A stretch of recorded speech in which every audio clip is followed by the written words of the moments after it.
Donc, l'initiative qu'on voudrait vous présenter aujourd'hui, en fait, c'est une trousse de formation qui s'intitule Processus mentaux et extrémisme de droite.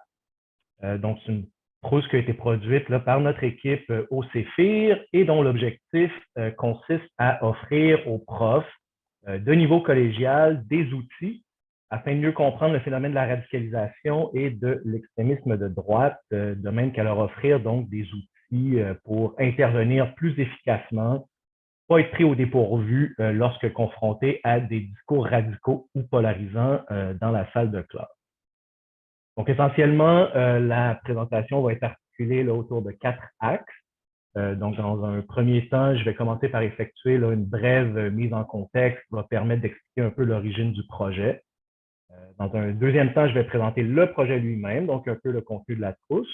Et par la suite, donc, Noémie va prendre la relève pour parler des principes pédagogiques qui sous-tendent notre démarche, ainsi que de la portée potentielle du projet. Donc, pour faire une brève mise en contexte, je pense que je ne surprendrai personne aujourd'hui en disant que nous observons actuellement là, un peu partout dans le monde, y compris au Québec, en fait, une montée du populisme et de l'extrémisme de droite.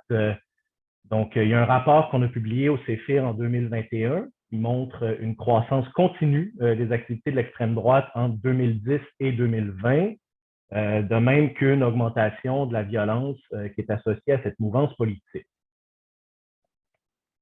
Et bon, avec la pandémie, évidemment, sous l'impulsion donc de mouvements, par exemple comme QAnon, on a aussi observé en fait une diffusion massive du conspirationnisme.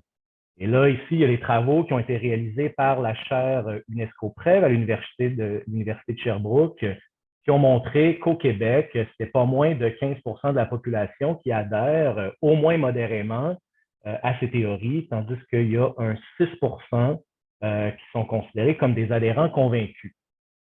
Et donc, parmi les adhérents convaincus, les 35-54 ans sont surreprésentés, mais les jeunes de 14 à 24 ans, donc ce qui inclut les cégepiens, sont pas en reste. Hein, quand on fait bon, la moyenne ici sur le tableau, on voit que 7,5% d'entre eux adhéraient à une pensée conspirationniste. Donc, par ailleurs, c'est important de souligner en fait que les jeunes sont beaucoup plus nombreux à s'informer principalement sur les médias sociaux, dont on sait qu'ils sont d'importants vecteurs de désinformation.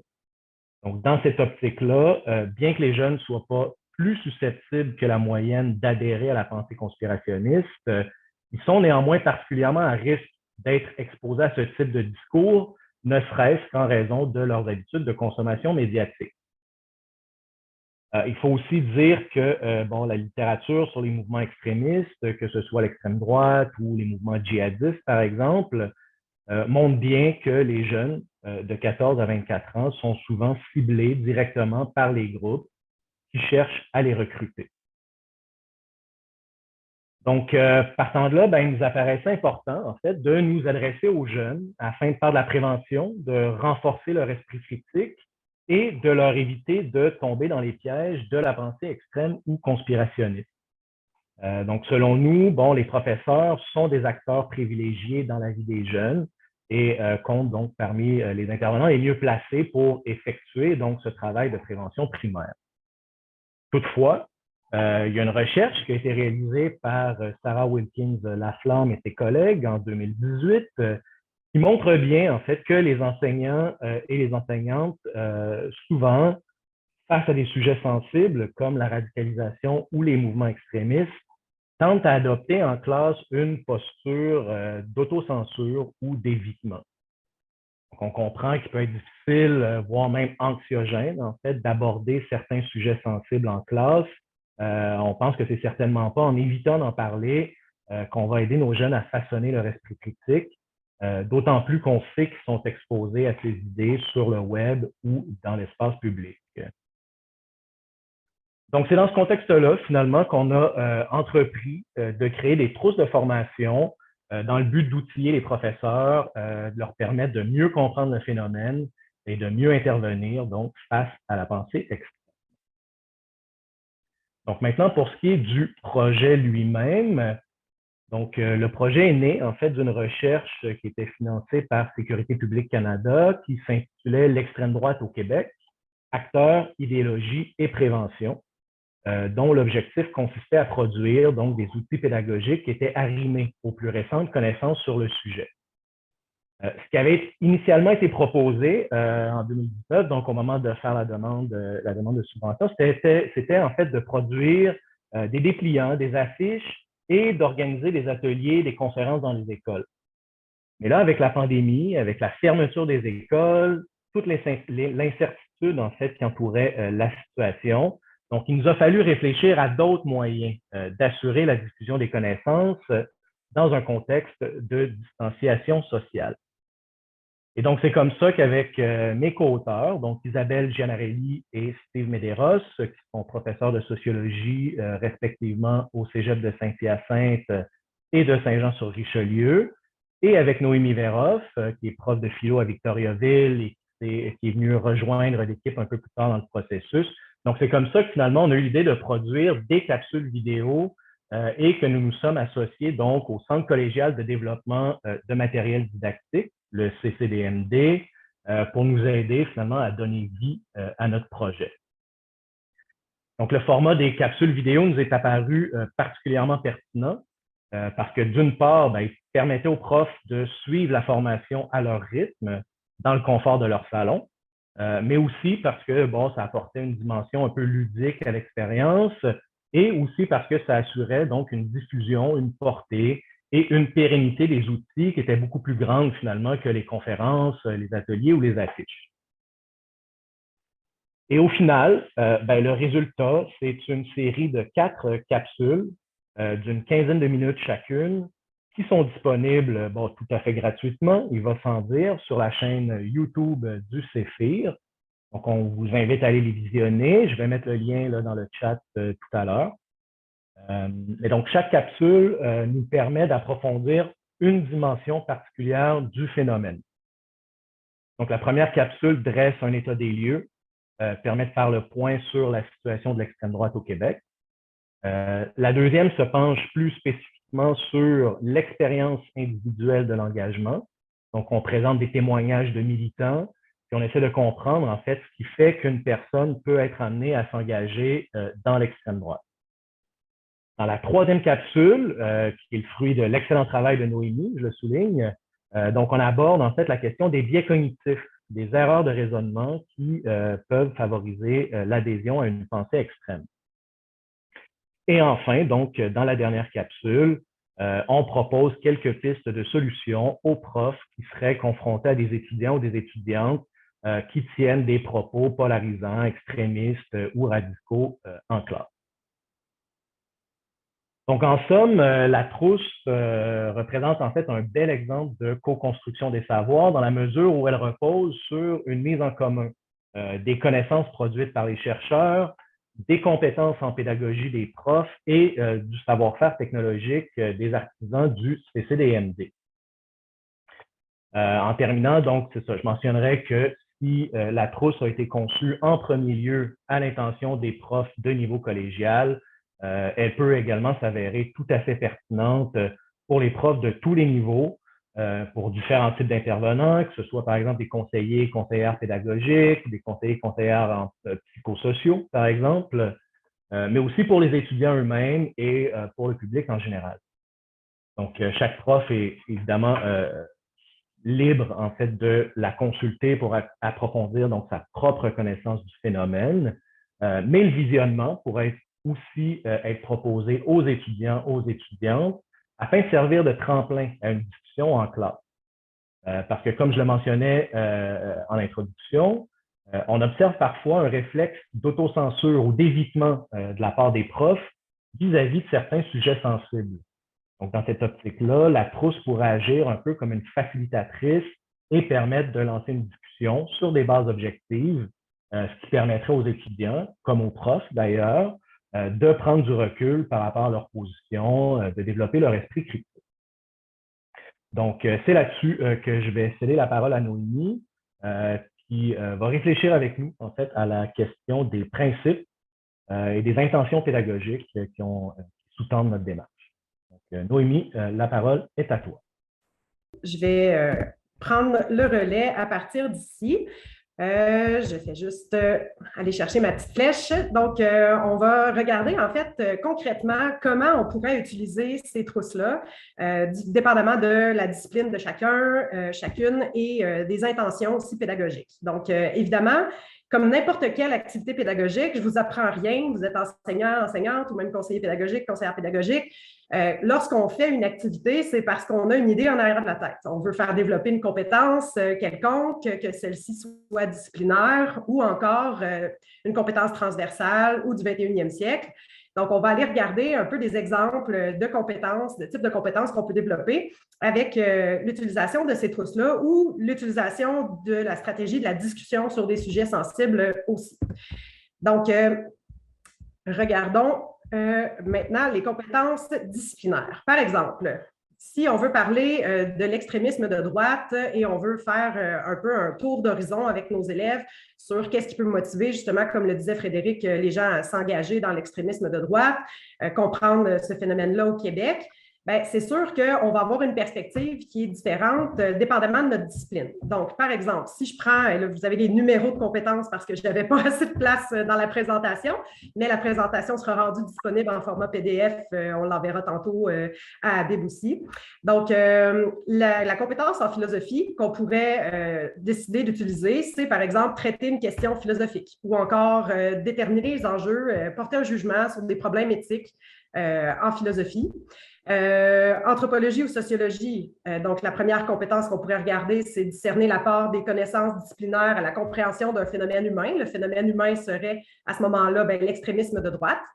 La psychologie, expliquer les bases du comportement humain et des processus mentaux. La capsule numéro 3 est particulièrement intéressante sur ce sujet-là parce qu'on vraiment on se plonge dans les différents biais cognitifs particuliers qui peuvent être soulevés dans les processus de l'extrémisme de droite. En éducation spécialisée, on pourrait examiner des problématiques d'adaptation biopsychosociale, analyser des relations entre les phénomènes sociaux, effectuer des interventions auprès de personnes vivant dans l'exclusion sociale et des problématiques de violence, etc. En travail social, analyser des problématiques de pauvreté, d'inégalité et d'exclusion, et même en littérature, pourquoi pas, expliquer les représentations du monde contenues dans les textes littéraires d'époque et de genre variés. Donc, on voit que vraiment, il y a une multitude de disciplines qui peuvent utiliser ces capsules-là pour discuter avec les élèves. Si on parle de compétences transversales, ça a été un peu remis en doute, ces compétences transversales-là, dans le modèle québécois des collèges, mais on a quand même un certain nombre de compétences qu'on sait qui ne sont pas directement dans les plans cadres, dans les plans de cours, les devis ministériels, mais qu'on a besoin de développer chez les élèves pour qu'elles soient compétentes dans l'expression de leurs connaissances. Donc, par exemple, des ordres de compétences transversales, il peut y avoir l'ordre intellectuel, par exemple, exploiter de l'information, aller chercher la bonne information, avoir des méthodes aussi, d'aller chercher cette information-là. Donc, en numéro 2, on a les 4 ordres. Donc, numéro 2, c'est les méthodes de travail intellectuel. Et le personnel et social, travailler en équipe, maximiser son potentiel, et communicationnel, communiquer de façon adéquate. Donc, évidemment, si on parle de sujets sensibles, la compétence transversale, qui est celle de communiquer de façon adéquate, c'en est une qui est particulièrement importante et qu'on va pouvoir développer avec les élèves aussi. Les compétences du 21e siècle, en fait, c'est un peu toutes les technologies de l'information qu'on peut utiliser dans nos cours.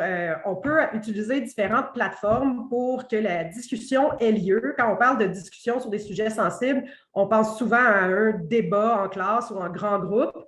Par contre, ce n'est pas nécessairement ce modèle-là qui va être le plus intéressant pour vous. Peut-être que vous avez déjà une plateforme pédagogique que vous avez choisie dans votre cours, par exemple Omnivox, Teams, Classroom, etc., avec laquelle les étudiants sont déjà familières. Puis, le fait de le faire sur Internet, parfois, ça peut être un facilitateur pour des personnes plus gênées. Il y a des fois des plateformes qui permettent de publier anonymement aussi.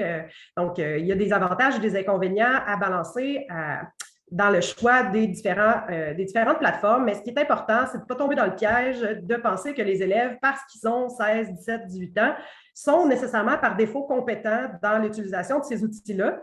Donc, on va être obligé de leur enseigner qu'est-ce qu'on attend d'eux et d'elles et comment l'utiliser, cet outil-là. Donc là, la question qu'il faut se poser, c'est est-ce que je vais tenir une activité qui va me prendre une demi-heure à montrer à tout le monde comment utiliser l'outil ou si c'est plutôt quelque chose qui va prendre plus de place dans mon cours de façon longitudinale pendant la session.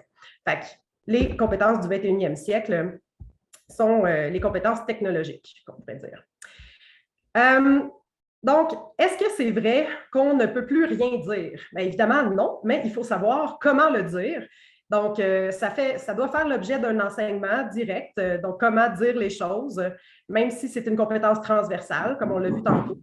Alors, les questions politiques complexes, les questions sociales complexes, ben, doivent être décortiquées avec les élèves et c'est là où les capsules peuvent être, comme le dit Frédéric tantôt, un tremplin pour une discussion qui serait plus rationnelle, sensée et nuancée.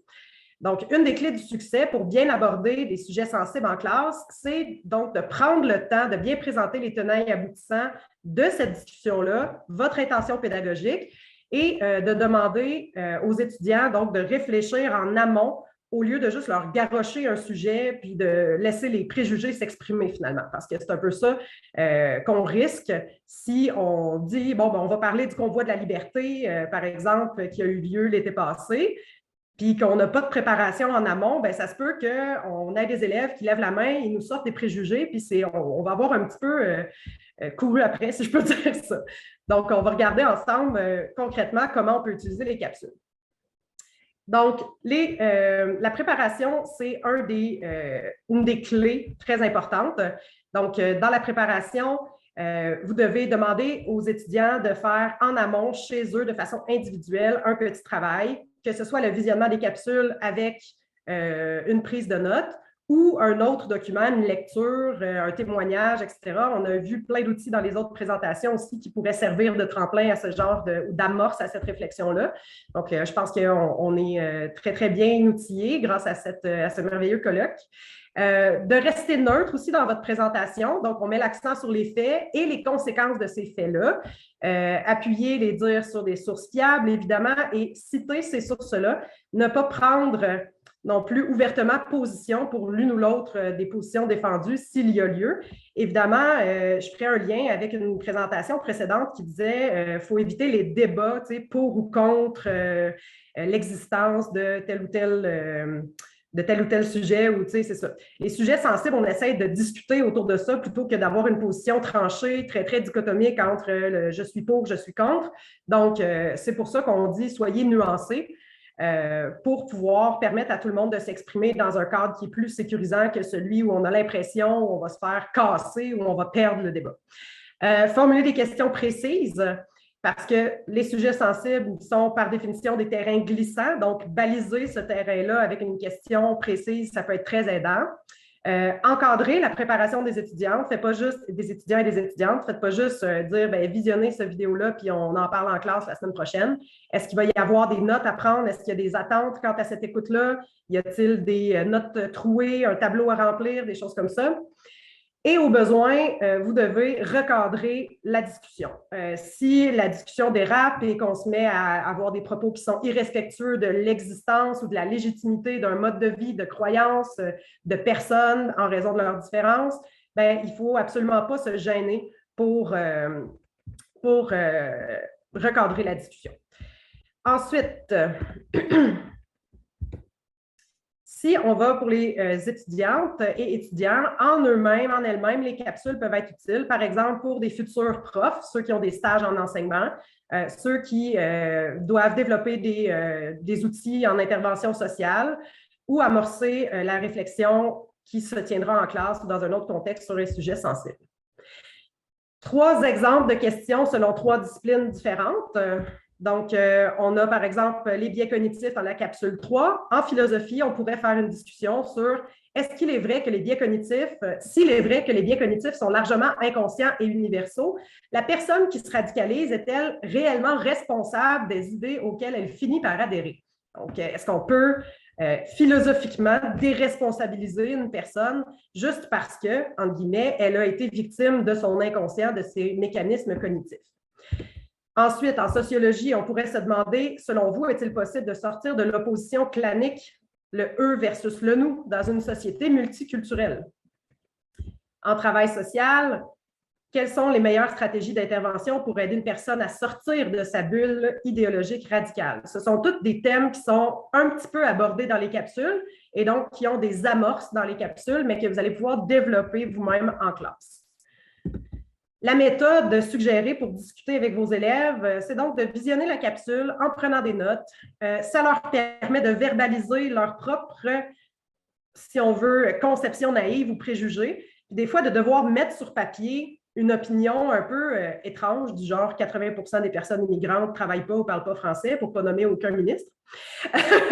Ben, des fois, d'être obligé de l'écrire sur un papier, ben, ça nous fait réaliser d'emblée, ouf, il me semble que je ne me vois pas dire ça en classe. Il me semble que, ou de forcer les gens à aller étayer leur opinion, ça va eux-mêmes les autoréguler, puis vous allez avoir juste des meilleures interventions en classe parce que les gens vont être préparés, ils vont avoir eux-mêmes fait le ménage dans leurs préjugés. Ensuite, ben, on peut faire un partage d'idées en sous-groupe et désigner un co-porte-parole ou une porte-parole pour ensuite amener la discussion en grand groupe. Donc, ça nous permet d'aller chercher les meilleures idées de chacune des préparations individuelles pour ensuite donner la responsabilité à une personne qui est plus extravertie, plus à l'aise, de présenter les idées qui ont émergé dans leur sous-groupe. Donc, ça, c'est une bonne idée aussi d'un point de vue inclusif, de ne pas forcer les gens à prendre la parole s'ils sont gênés. Bien, on peut leur permettre d'aller finalement désigner quelqu'un pour qui ça ne pose pas de problème. Alors, voilà, en fait, ça clôt ma partie sur les principes pédagogiques et sur la portée. Nous espérons évidemment que vous allez aller visionner les capsules puis que vous allez en faire un usage productif en classe. Donc, je vous remercie beaucoup.